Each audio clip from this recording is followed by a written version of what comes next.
Hola amigos, ¿cómo están? Qué gusto saludarlos, qué gusto estar nuevamente con ustedes en Las Ramas y qué padre poder continuar con este tema que para mí ha sido muy importante, he aprendido mucho y creo que te puede servir a ti también si escuchas atentamente y lo pones en práctica. Hemos estado hablando acerca de la importancia de tener una comunión con Dios y de escuchar a Dios. Dios es un Dios que se comunica y Él quiere, pero claro, tenemos que conocer más y por eso estamos viendo esta parte de escuchando a Dios, como por ejemplo la semana pasada vimos que escuchar la voz de Dios tiene que ir en conjunto con conocer la palabra y no reemplaza la palabra de Dios. Por supuesto que no la reemplaza. Ahí hay una instrucción muy importante en la palabra de Dios. De hecho, el 80% de las decisiones de tu vida ya están tomadas si tú te apegas a los lineamientos de la voluntad de Dios, ¿no? Entonces, no tienes que preguntar como, ¿ayudaré o no ayudaré? Bueno, no sé, preguntas que puedes hacer que son obvias, como por ejemplo, ¿obedeceré a mi mamá o no la obedeceré? ¿Honraré a mis padres o no? Hay muchas cosas que ya están dadas. Entonces, escuchar la voz de Dios tampoco sustituye el buen consejo. El buen consejo. Y vimos muchos ejemplos en esta última sesión. Y ahora vamos a ver algo bien padre que se llama escuchar la voz de Dios no reemplaza el sentido común.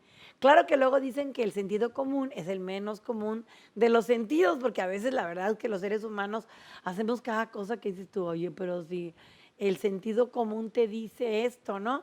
Entonces, pero bueno, el diccionario de Cambridge dice que el sentido común es el nivel básico de conocimiento práctico y el juicio que todos necesitamos para ayudarnos a vivir de una manera razonable y segura. ¿Verdad? Me acuerdo que mi mamá decía, muchacha, si no cabe el juicio en tu compañero, que quepa el juicio en ti. Me acuerdo muy bien que decía ella. Eso cuando me peleaba yo con mi hermano más chico, ¿verdad? Por lo tanto, el sentido común es igual al conocimiento más la experiencia que tiene la mayoría de las personas, ¿ok? Se descubre que la mayoría de los seres humanos, a través de la experiencia, o sea, que de ahí viene que es común, revela cómo funciona la vida.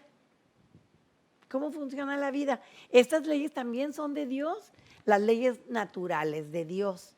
Por eso me encanta que cuando te piden una opinión de algo, si tú puedes verlo acerca de cómo funciona en la naturaleza, cómo funcionan los animalitos, cómo funciona en las plantas, tú puedes deducir cosas de sentido común. Por ejemplo, que si tu vida está arraigada en principios, pues difícilmente se te va a destruir tu vida como un árbol que está, si un árbol está enraizado. Entonces sí, pues van a haber tormentas, pero no todos los árboles se caen, pero los que están enraizados no se mueven tanto.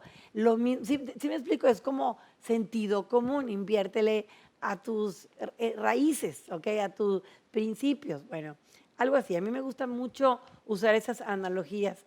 Así que la comprensión del sentido común incluye algo como buena voluntad hacia los demás. Eso es como un sentido común. Pero muchas veces los humanos carecen de la intuición del sentido común. Entonces, personas empiezan a escuchar a la voz de Dios y empiezan a sentir como que ya no tiene que usarse el sentido común, porque dicen, es que yo escuché la voz de Dios. Dios nunca te va a hablar así como en un fuera de del contexto, pues aviéntate del techo, pues no, ¿verdad?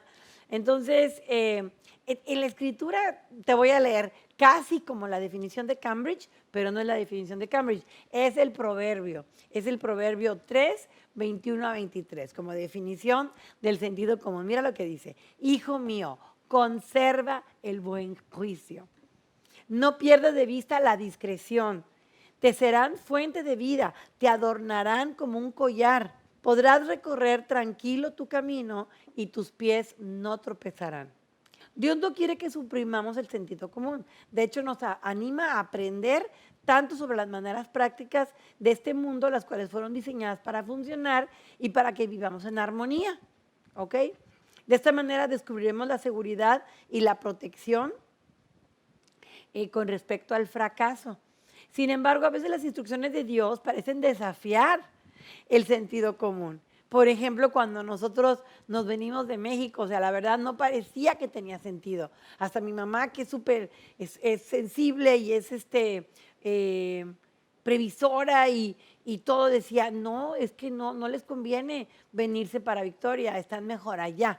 Pero ahí había una instrucción muy fuerte que desafiaba nuestro sentido común. Nosotros no dejamos de ver el panorama de que estábamos dejando un lugar seguro para venirnos a un lugar que no teníamos nada. Entonces, pero era muy fuerte lo que Dios nos decía. A veces Dios escoge inhabilitar precisamente los caminos naturales para utilizar sus formas sobrenaturales.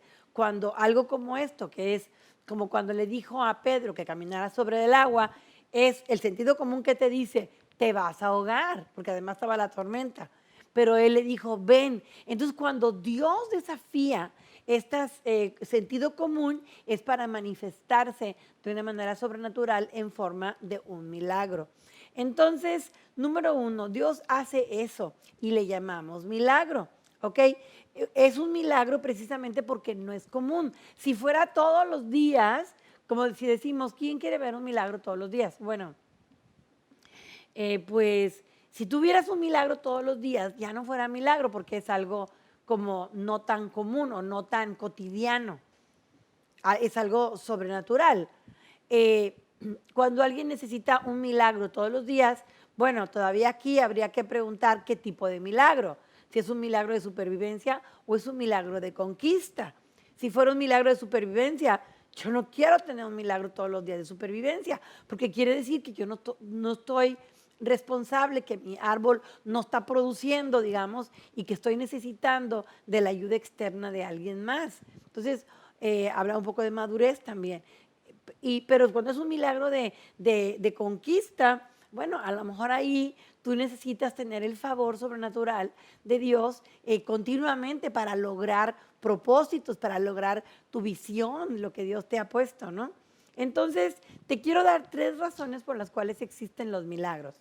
Número uno, Dios da a conocer a su pueblo que su favor y unción está con ellos, ¿ok? Y que ellos son llamados de Dios y que son llamados en esa tarea que les asignó, ¿ok? Entonces es muy importante porque esos milagros te van confirmando las decisiones que has estado tomando precisamente con la dirección de Dios. Entonces, yo creo que esa es la razón principal por la cual existen los milagros, porque Dios quiere hacer milagros en su nombre para que la gente conozca su voluntad. Te voy a dar un ejemplo. Bueno, lo podemos ver a lo largo y a lo ancho de la Biblia con Abraham, con Moisés, con Josué, con David, con Pablo. Por ejemplo, en segunda de Samuel, David dice, porque pudo ver un milagro en su vida y pudo reconocer la intervención de Dios y dice, con esto David se dio cuenta de que el Señor, por amor a su pueblo, lo había establecido a él como rey sobre Israel y había engrandecido su reino. Eso viene en 2 de Samuel 5:12. Entonces, algo sobrenatural que le confirma. También Pablo experimentó muchos milagros en su vida y dice que estas eran señales para su pueblo. Por ejemplo, en 2 de Corintios 12:12, tales marcas distintivas de un apóstol, tales como señales, prodigios y milagros, se dieron constantemente entre ustedes. Sí es algo que se da, digamos, que todos lo pueden ver en sus vidas, ¿ok? Es por eso que muchos de los milagros de la Biblia sucedieron en la vida de los líderes. Esos milagros no eran tanto para el propio líder, sino para la gente que estaba escuchándolos. Como todos los milagros, si tú te fijas en los milagros de Jesús, fueron milagros realmente para otros, no era un milagro justo nomás para él, porque él estaba haciendo milagros porque la gente estaba siguiéndolo, ¿ok? Ok. Segundo, razón por la cual los milagros suceden. Dios da a conocer a aquellos que ha llamado para una tarea especial, que su mano de favor y unción están ahí en su vocación y que está con ellos otorgándoles confianza de ese llamado, ¿ok? De esa voz que ellos están dando a conocer o de esa vocación. Tercero, Dios provee las circunstancias que tienen el potencial de aumentar la fe de los llamados, preparándoles de ese modo para las tareas más difíciles en el futuro. Claro que sí. Claro que sí, yo puedo escribir un libro de cómo Dios, cuando te marca una dirección difícil, como la que les platiqué hace ratito de venirnos de México, pues era así como desafiante, pero empezaban a suceder tantos milagros pequeños, digamos, o sea, no sé cómo llamarles que pequeños, pero no eran de vida o muerte, pero eran de que, wow, ¿cómo se fue? ¿Cómo sucedió eso? Pero eran tan seguidos que dices tú, no podía yo dudar de ninguna manera de que Dios nos estaba llamando para acá, porque nos lo estaba confirmando de esa manera. Entonces, bueno, entonces esto es cuando suceden los milagros y te quiero decir, número dos, que Dios es el que hace los milagros. O sea, nosotros no podemos hacer los milagros, ¿ok? Muchas personas llaman como caminar en fe, en como hacer como provocar algo, como desafiar, ¿no?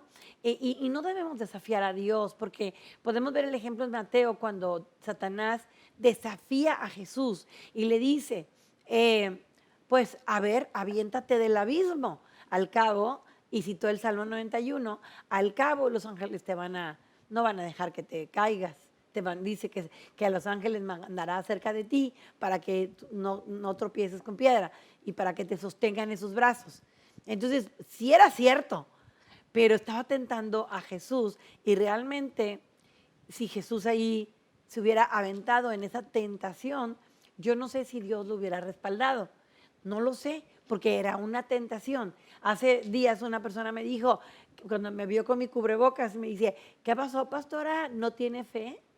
Le digo, sí tengo fe, pero esto no está afectando o desafiando mi fe el que yo tenga mi cubrebocas puesto. Es como me pongo el cinturón o no me pongo el cinturón, que tengo fe o no tengo fe. No tengo fe que no voy a... ¿Sí me explico? O sea, es desafiando lo establecido de seguridad. Entonces no le pongo llave a mi puerta, no pongo rejas en mi ventana. O sea, sí me explico, estamos viviendo en una sociedad y tienes que moverte con unos protocolos y esos no son los que marcan o no tu fe, ¿ok? Entonces, no podemos tratar de forzar la mano de Dios de esa manera porque no es nuestro sirviente, más bien nosotros le servimos a Él. Cuando probamos al Señor de esta manera, Él no va a dignificar nuestra necedad realizando un truco. Esa no es fe, es presunción. ¿Ok? Entonces te quiero platicar un ejemplo de un misionero. Esto lo leí en un libro. El misionero estaba en una aldea hablándole a la gente de Dios y allá estaba con una piedrita, la aventaban en un techito que era así como de palma, la aventaba y la piedrita rodaba y la cachaba y le estaba compartiendo y la aventaba, era como una teja y rodaba, no sé si era una bola, la aventaba y rodaba y la traía. Y estaban platicándole de Dios y él no creía en Dios. Entonces, pero él esto lo había hecho 50 veces, ¿no? Y él dijo, bueno, pues si Dios existe, que la pelota se queda atorada en el techo. Y eso no lo hizo el evangelista, sino que él aventó la piedra y la piedra se quedó atorada en esa vez. Y se quedó impresionado la persona y se convirtió porque vio que Dios sí opera. Entonces, esos son milagros que Dios hace. Eso no estaba en el control de la parte de la persona. De hecho, nunca el milagro está en nuestra cancha. Tú tienes que orar por sanidad, por ejemplo, y el milagro lo opera Dios. Tú tienes que orar por una circunstancia y el milagro lo opera Dios. Tú oras por una persona que Dios le hable, que le muestre y el milagro lo opera Dios. Tú lo puedes provocar, pero Dios es el que hace los milagros. Wow. ¿Ok? Entonces, qué interesante. Por supuesto que nada de lo que he dicho hasta ahora impide que los hijos de Dios le pidamos ayuda a Dios. Incluso a veces se requiere un milagro, como te estoy diciendo, y de hecho Santiago nos acusa de no pedir lo suficiente. Pero también a veces puedes pedir mucho y como quiera Dios no te lo da, porque Él tiene una razón. Te lo voy a demostrar en 2 Corintios 12, del 7 al 9.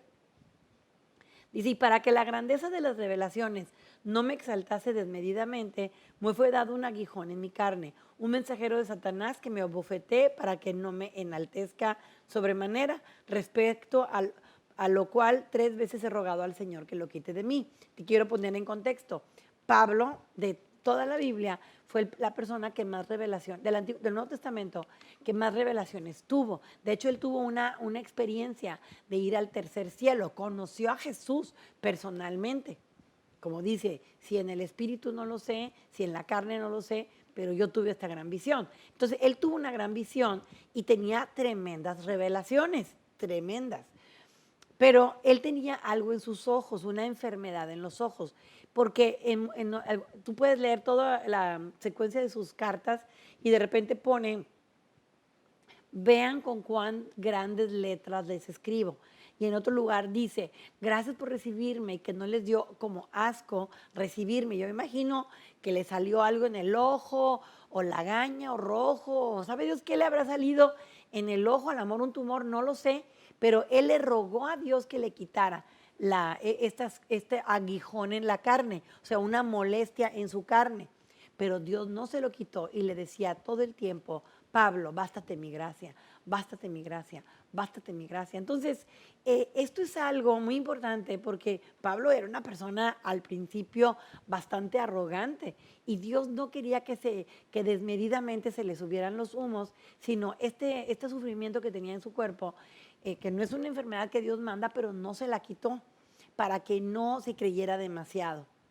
O sea, en el caso de Pablo, porque por las grandes revelaciones. O sea, no vayas a decirme que ahora tienes un achaque, que tienes otro achaque y una enfermedad y otra, y que por qué es el aguijón en la carne. Así me dijo una vez una persona americana que vino y era un maestro de ahí, del Ibero, pero no daba nada de buen testimonio y vivía enfermo y vivía muy mal. Entonces decía él, es que es el aguijón de la carne. Le dije, no, el aguijón fue por las grandes revelaciones de Pablo. ¿Ok? Muy bien.